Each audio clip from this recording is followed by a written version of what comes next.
चांगला पाय इकडं पाय सीधा कर त्याले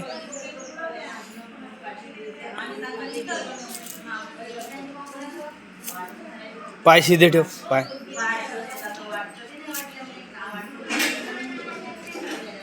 गावात टाकला पाचवी वर्षी मग टाकतो बी नाही आता इथं थॉमस मंदिरच टाकू